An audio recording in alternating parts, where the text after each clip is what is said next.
नमस्कार दोस्तों, मेरा नाम है अभिषेक चौधरी। ज्ञान नीति टुवर्ड्स सक्सेस यूट्यूब चैनल पे आपका स्वागत है। देखिए, जापान ने यहाँ पे बहुत ही हिस्टोरिकल स्टेप लिया है। अपने डिफेंस रिपोर्ट में उस जापान ने ऑफिशियली मेंशन किया है ताइवान को और इंडिया को, और इस रिपोर्ट्स को इंटरनेशनल मीडिया बहुत ही एग्रेसिव होके रिपोर्ट कर रहा है। देखिए, अल जजीरा का रिपोर्ट है, Japan defence paper warn for first time to crisis over Taiwan. यहाँ पे ताइवान को बहुत ही हाईलाइट किया जा रहा है। Japan for first time mention Taiwan stability in defence paper. Japan क्या है, अपना एक डिफेंस पेपर पब्लिश किया है हाल ही में। उसमें उन्होंने ताइवान को, इंडिया को बहुत ही क्या कहते हैं मेंशन किया है। उस पर्टिकुलर रिपोर्ट में इंडिया को 17 से 18 बार उन्होंने इस रिपोर्ट में मेंशन किया है। ताइवान को भी उन्होंने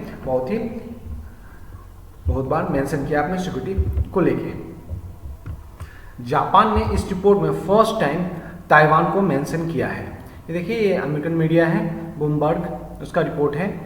और ये देखिए, जापान ने जो डिफेंस पेपर रिलीज किया है, इसमें एक्चुअली ये बताया, डिफेंस पेपर रिलीज करते हैं जापान, उसमें ये स्पेशली बताया गया है कि किस तरह से डिफेंस पॉलिसी होगी जापान की आने वाले टाइम में, किस तरह से जापान के सिक्योरिटी फोर्सेस हैं जो यूएस के साथ मिलके किस तरीके से जापान अपना डिफेंस को आगे बढ़ाएगा आने वाले टाइम में। इस रिपोर्ट में इसको डिटेल में बताया गया है। इंडियन मीडिया ने भी इसको रिपोर्ट किया है।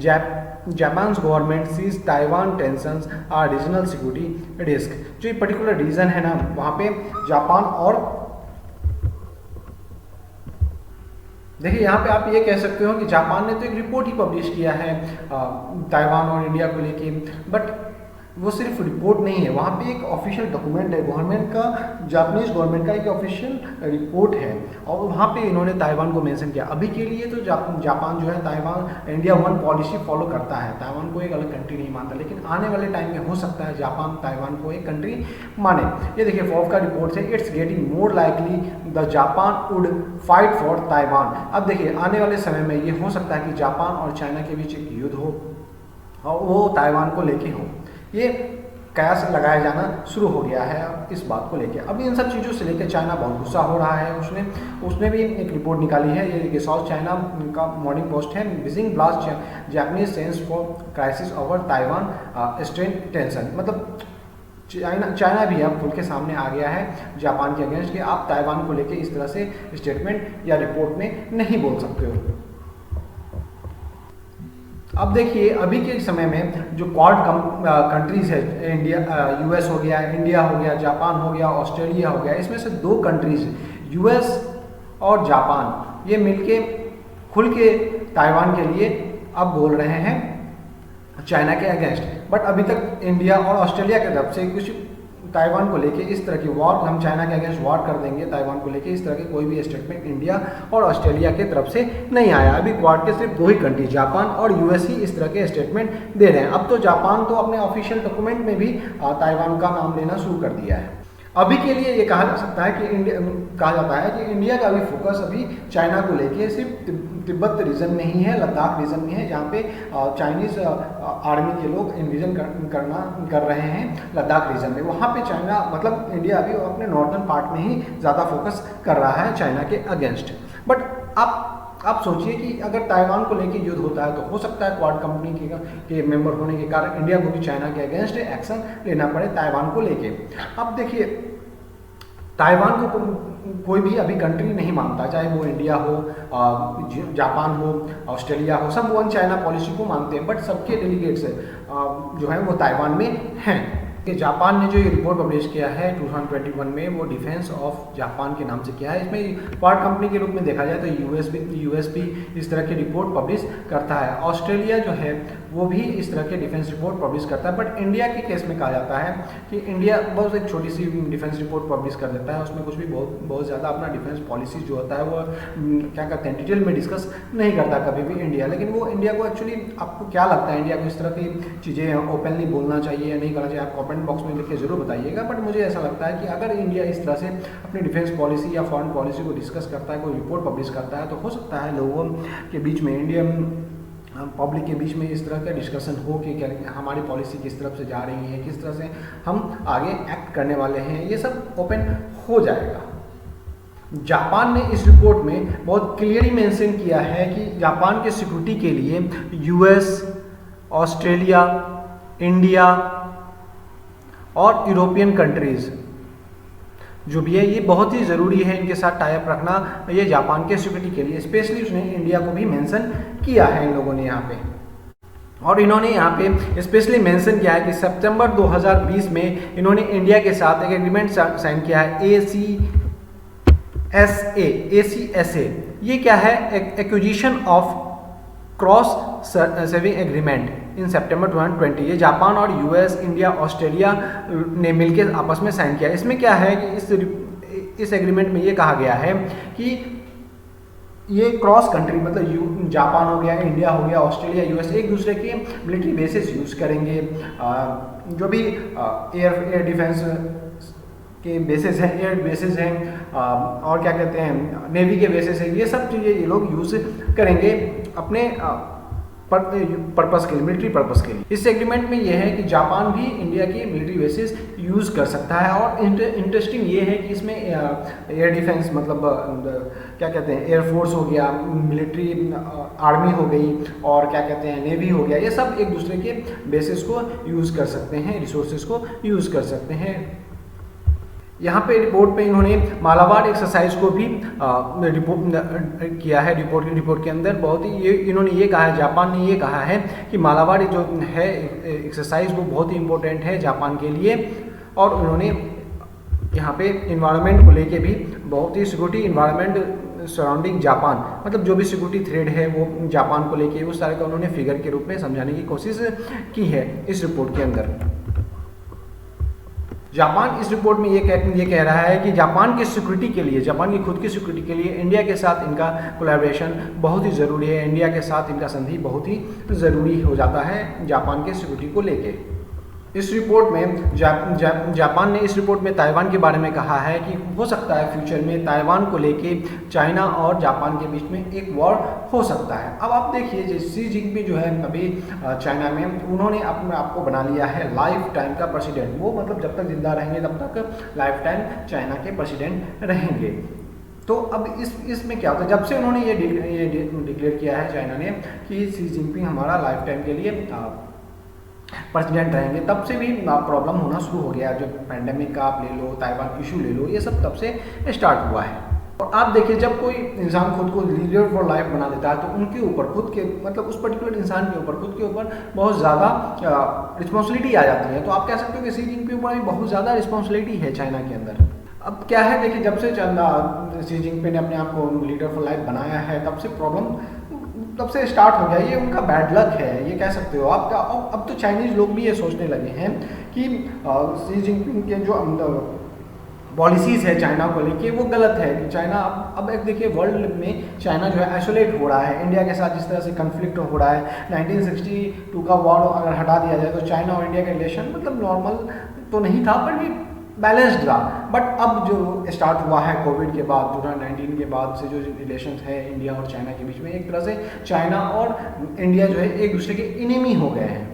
अब देखिए ये हो सकता है कि अगर शी जिनपिंग को हीरो बनना है या अपना दिखाना है पॉलिसी मेरा बहुत अच्छा है चाइना को लेके, तो वो क्या करेंगे, ताइवान के ऊपर अटैक कर सकते हैं और ताइवान को चाइना में आपस में मिला सकते हैं। तो इस केस में क्या होगा कि चाइनीज़ लोगों को लगेगा कि नहीं, शी जिनपिंग की पॉलिसी बहुत अच्छी है, इन्होंने अपना ताइवान को चाइना में मिला लिया है। अगर चाइना ताइवान को कैप्चर कर लेता है, कम्प्लीटली चाइना में मिला लेता है, तो एक तरह से नेशनलिस्ट सेंटिमेंट होगी इंडिया चाइना के अंदर। तो जिससे कि वो अब इसको एग्जांपल में इस तरह से समझो आप कि अगर इंडिया ने पीओके को फिर से कश्मीर में या इंडिया में मिला लिया तो एक क्या कहते हैं इंडियन गवर्नमेंट को लेके इंडियन पीपल के अंदर एक बहुत बड़ी बात होगी कि पीओके को हमने फिर से इंडिया में मिला लिया जो अभी पाकिस्तान का पार्ट है। उसी हिसाब से अगर चाइना ने ताइवान को अपने में चाइना के अंदर मिला लिया तो फिर शी जिनपिंग की पॉलिसी को लोग बहुत ही अच्छा मानने लगेंगे। जापान ने जो डिफेंस रिपोर्ट पब्लिश किया उसमें ये कहा है कि आने वाले 6 साल में यहाँ पे लिखा हुआ है, इसको ये से मत समझिए कि 6 साल के बाद ऐसा होगा, ये होगा नेक्स्ट 6 ईयर्स, मतलब आने वाले 6 साल में चाइना और ताइवान को लेके जापान और चाइना के बीच में वॉर होने के चांसेस हैं। अब आप देखिए कि अगर चाइना ने ताइवान को कब्जा कर लिया कम्प्लीटली, मतलब चाइना में मिला लिया, तो यहाँ पे ईस्ट रीजन में चाइना को रोकने वाला कोई भी दूसरा कोई कंट्री नहीं होगा। फिर वो नेक्स्ट टारगेट जो जापान के बहुत सारे आइलैंड है उनके ऊपर कैप्चर करना स्टार्ट कर देगा। ये थ्रेट है जापान को चाइना से। तो यहाँ पे जापान के लिए बहुत ज़्यादा इम्पोर्टेंट होता है कि ताइवान जो है वो चाइना के अंदर नहीं जाए, ताइवान को कैप्चर नहीं कर पाए।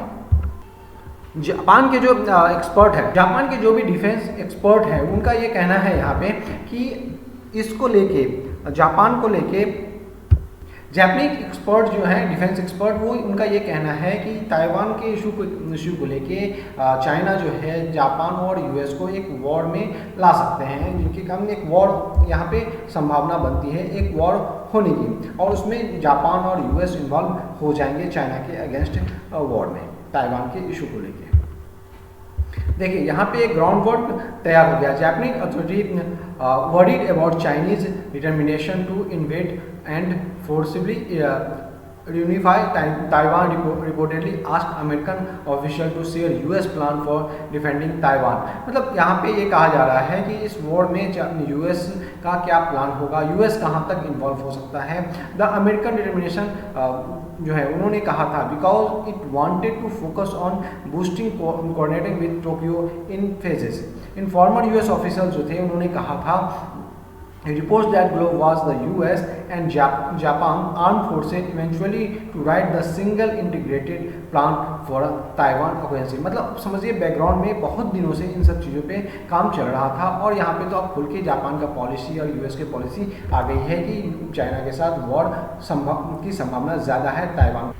देखिए काफ़ी पहले यूएस के और जापान ने मिलकर एक सीक्रेट वॉर प्लान भी डिसाइड कर लिया है, game plan to proper for China Taiwan conflict. मतलब चाइना ताइवान के कॉन्फ्लिक्ट के बीच में यूएस और जापान जो है वो यहाँ पे एक सीक्रेट वॉर का प्लानिंग कर चुके हैं ऑलरेडी। मतलब सीक्रेटली जो भी वॉर प्लान जो है ना इन्होंने सीक्रेटली कर लिया है, और ये वहाँ पे ताइवान न्यूज़ में पब्लिश भी किया गया था। US Japan top secret table top war game to create integrated war plan for Taiwan. मतलब ताइवान को चाइना से बचाने के लिए यूएस और जापान ने ऑलरेडी पहले से डिस्कस वॉर का प्लान जो है वो कर लिया है already. It favourably obviously what the mean the geography of the western Pacific region essential dictated by the role Japan would play in allied defence of Taiwan. मतलब यहाँ पे कहा जा रहा है जापान जो है वो एक की रोल प्ले करेगा यहाँ पे ताइवान को लेके। The real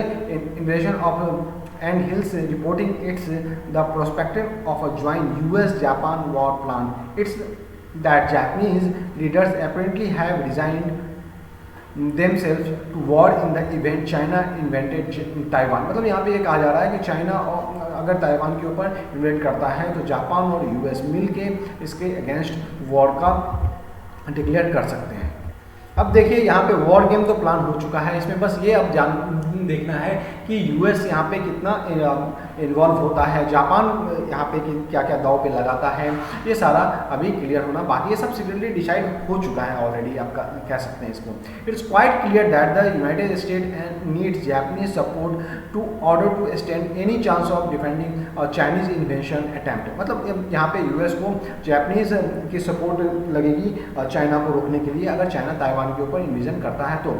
the bulk of US forces in the western Pacific states from Japanese base including Canadian Air Base in Okinawa, मतलब Misawa Air Base on Honshu and Japanese ports including Yokosuka and Sasebo, Yokosuka and Sasebo.